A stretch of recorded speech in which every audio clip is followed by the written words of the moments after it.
I'm Andie Brown, and I'm a musician and artist and current PhD researcher.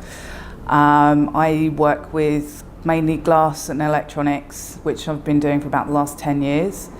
My practice is currently focusing on sculptural sound installation, although in the past I've worked with film and sound installation, and my primary practice up until fairly recently was in live performance. I've very much been involved with free improvisation for a very long time. When I was in my late teens, I joined a band, and that was really the first time that I'd really encountered free improvisation, but the band was very much focusing on working in that way. So I guess I have been working with improvisation, well, since I was about 18, which is a very long time. So it's something that I feel a natural kind of affinity with in the way of working, and that definitely translates into my current practice actually, even with my installations to some degree.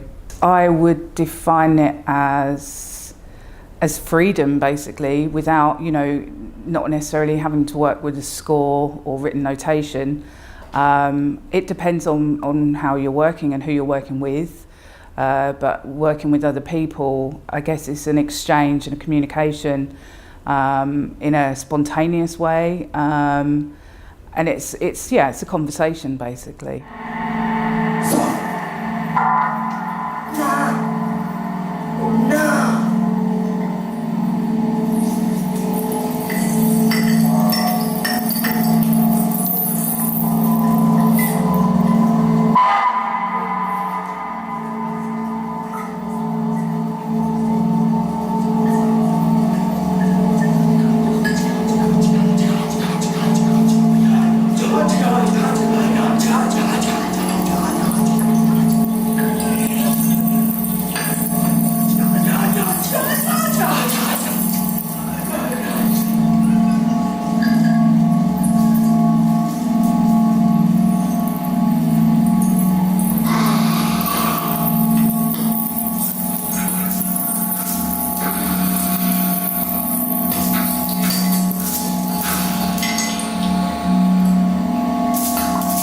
I've done quite a few performances where I've improvised, worked with people often that I've never worked with before.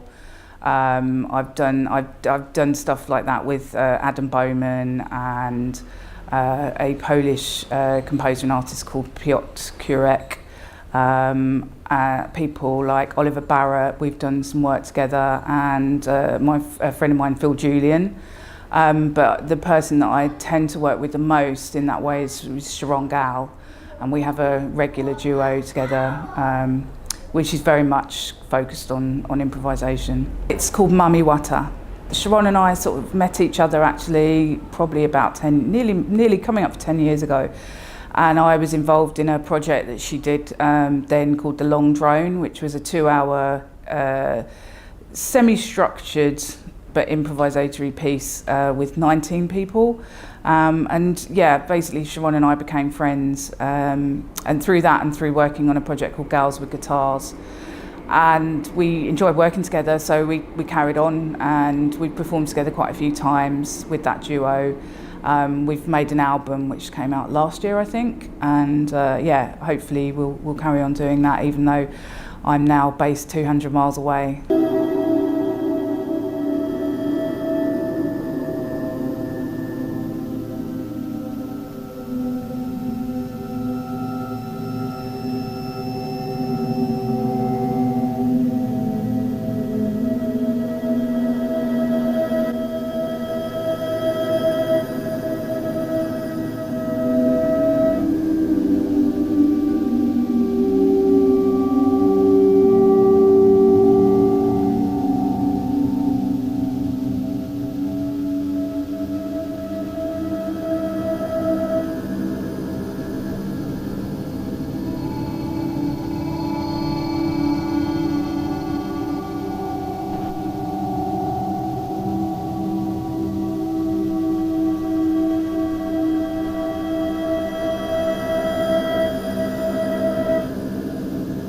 the research is really on my artistic practice, which is currently focusing on working with glass as a material and working with electronics with that, and looking at the material itself and its acoustic properties and working with different types of glass and different shapes, and working out how to kind of exploit that basically through the use of electronics. So I use a software program called Maximus P and make my own kind of software instruments really to process the audio with that. And the work that I'm doing there really at Huddersfield University is really sort of focusing on that practice, but expanding on that. And hopefully at some point that will also involve working with a glass maker to make an instrument or some instruments.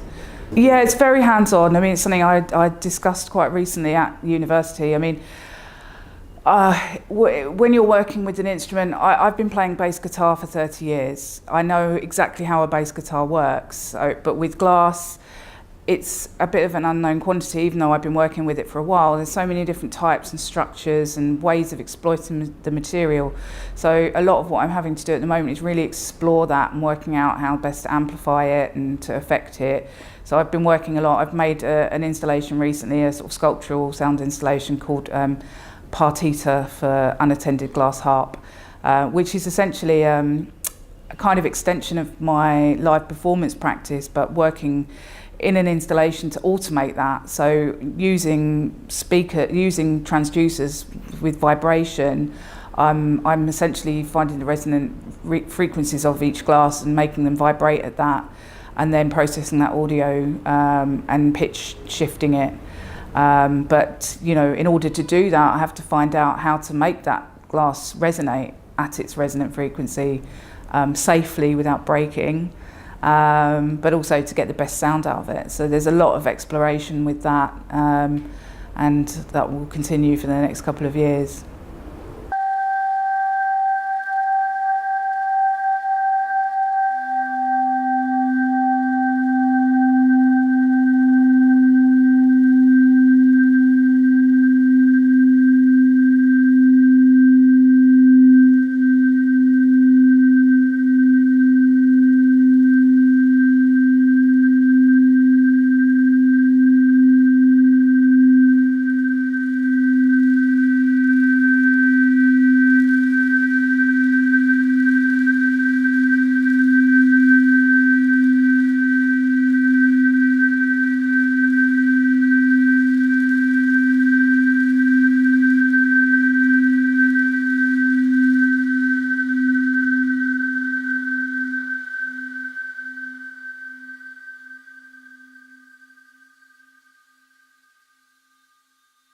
Basically, because of the materials that I'm using, I tend to use very large wine glass shapes, and people really like them, and they are visually arresting. I mean, they're very large, and you know, they're very beautiful objects actually. And so that there is that visual element, and it's actually something that I want to work more with at the moment. I'm thinking about actually putting things inside the glass and using chemical reactions to basically create different colours and things with the water that I'm using to tune them.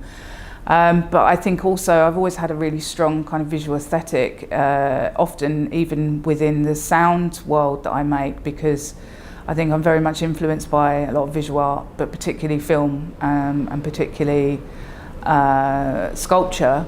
And I have made a couple of installations with film and sound, and I had intended to really explore that more fully during the PhD, but at the moment I've had to kind of move away from that and concentrate more on the kind of sculptural side of the sound installation. And then, as I said, I'm hoping that in the not too distant future I would be able to work with a glass maker to actually make bespoke glass instruments, things that I can use as instruments.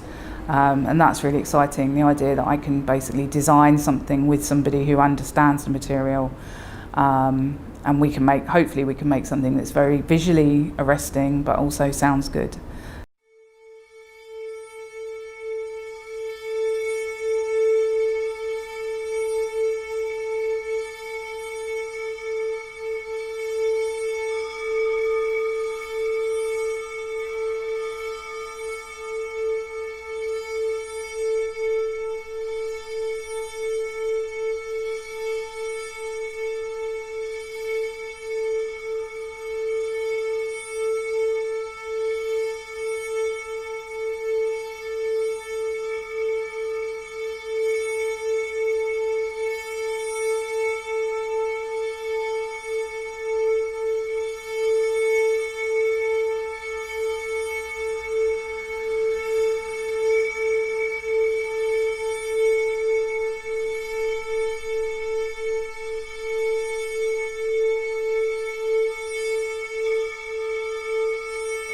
That was actually, it was an interpretation of a larger AV installation that I did when I was doing my undergraduate degree at London Metropolitan University. And that was an interactive audiovisual installation with film where people could actually play my glass harp and trigger films. And that was really special for me. I actually really enjoyed working on the film aspect of that because I had 6 performers playing wine glasses, and they were all friends of mine who were all artists and musicians. And yeah, what I did for the Art of Improvisers installation, I adapted that and made it as a fixed media audiovisual installation. So it wasn't interactive, but it had the film and it had the audio from that. And I really enjoyed working on that. And I wish I had time to work with film a little bit more right now, but I have to let something go. So I'm having to park that for the moment. But yeah, I'm kind of very attached to that piece. I think it does wear its influences really on its sleeve. For me, it was definitely influenced by the films of Derek Jarman and the soundtracks of Simon Fisher Turner. And I think that's pretty obvious. I mean, if you've ever seen the film The Garden, you would recognise that. It's a kind of depiction of the Last Supper, although in the film there are 12 women playing wine glasses, and I had 6 because actually with the interactive installation I had 6 people represented in the film and then 6 glasses that people could play. So, but yeah, I'm quite proud of that piece, and it's something I think I will go back to and work on and expand in future, definitely.